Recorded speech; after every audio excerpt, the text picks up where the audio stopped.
এইবার আমার জন্মদিনে সর্বপ্রথম পাকিস্তানি বন্ধু ইজহার আমাকে উইশ করে। তারপর আমার মনে পড়ে গেল আমার তো আজ জন্মদিন। তারপর সকালে ঘুম থেকে উঠে দেখি অনেকগুলো বার্তা এসেছে জন্মদিনের শুভেচ্ছা নিয়ে। তবে যার আশায় ছিলাম সে কোনো শুভেচ্ছাও জানায়নি। साला ये दुख का खत्म नहीं होता बे। সাথে কল চলে আসলো ডেলিভারি ম্যানের।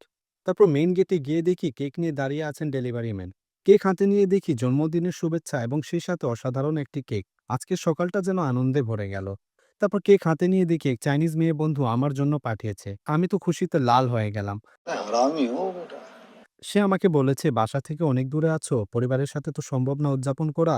আমিও পাশে নেই। তবে তুমি এক কাজ করো, তুমি তোমার বন্ধুদের সাথে এই কেক কেটে তোমার জন্মদিন উদযাপন করে নাও। তারপর আমি আমার অসাধারণ বন্ধুদের সাথে মিলে সাধারণ জন্মদিন পালন করলাম। এইদিকে রাসেল কেকের ওপর মোমবাতি সাজাচ্ছে আর একদিকে ওমর মাথায় ক্যাপ বাঁধছে। তবে সে ব্যর্থ হওয়ায় সাইদ কেক বেঁধে দিল। এইদিকে আমরা সবাই রেডি কেক কাটার জন্য।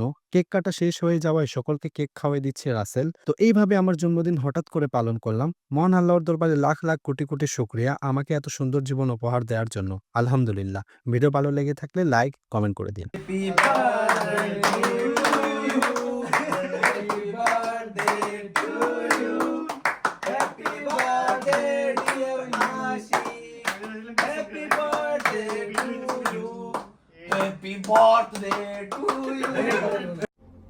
कौन है ये लोग? कहां से आते हैं ये?